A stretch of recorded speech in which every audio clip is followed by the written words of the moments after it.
ची आज खऱ्या अर्थामध्ये पाणी पुरवठ्यासंदर्भातली एक विशेष बैठक होती, एक विशेष आमसभा होती आणि त्या सभेमध्ये संपूर्ण नगरसेवकांनी पाण्याच्या विषयावर नितांत रोष व्यक्त केलेला आहे. कारण की चंद्रपूर शहरामध्ये ही section 63 of Maharashtra municipal corporation act काय म्हणतो, आपण पाणी कोणाला देताय, जनतेला देत आहे, काही उपकार नाही करतो आहे.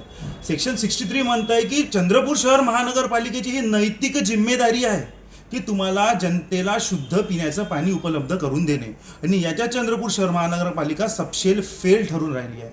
आज साधारणतः अमृत योजनेअंतर्गत 270 कोटीचं काम झालं. अमृत योजना 2 मध्ये पण 250 कोटी प्रस्तावित आहे. म्हणजे 500-550 कोटीचं जर इथे निधी येत असेल की जनतेला पाणी मिळालं पाहिजे म्हणून, तर तो निधी जातो कुठे आहे? मग एवढा निधी जर येत आहे शहरामध्ये, तर मग जनतेला पाणी का बरं मिळत नाही, हा सर्वात महत्त्वाचा प्रश्न आम्ही आज निर्माण केला. आयुक्त साहेबांना अनेक प्रश्न आम्ही विचारले की तुम्ही पाणी पुरवण्यामध्ये का बरं फेल होऊन राहिले, पण आयुक्त साहेबांनी त्याच्यावर समाधानकारक उत्तर आतापर्यंत दिलं नाही. संपूर्ण सभेमध्ये आम्ही महापौरांना प्रश्न केला की तुम्ही पाण्याची 500-550 कोटीची निधी आणून राहिले, 550 कोटीचा फंड येऊन राहिला आहे अमृत जल योजनेचा, मग तो जात कुठं आहे पैसा? तो पैसा जर इथं आला असेल तर जनतेच्या घरामध्ये पाणी का बरं पोहोचत नाही, हा मुख्य प्रश्न आहे.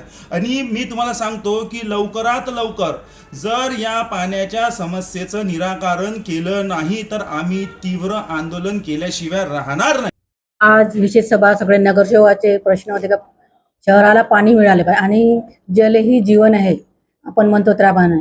तर आज आम्ही एक विशेष सभेमध्ये उपाययोजनामध्ये सर्व प्रभागामध्ये नगरसेवकाला सिंटॅक्स टाकी देऊन राहिलो आणि तसेच प्रत्येक नगरसेवक एक बोरिंग आणि तोपर्यंत एक भाडेतत्व टँकरची व्यवस्था करून दिली आहे. तोपर्यंत ते पाण्याची समस्या थोडी दूर व्हावी एवढी आज या विशेष सभेमध्ये आम्ही माहिती दिली आणि हे केलं आम्ही.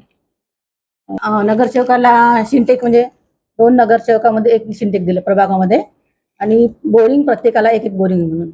आता आम्ही 8 दिवसात आम्ही पूर्ण निर्णय घेतला. 1 आठवड्यामध्ये पूर्ण सिंटॅक वगैरे आम्ही आणि बोरिंगचं व्यवस्था केली.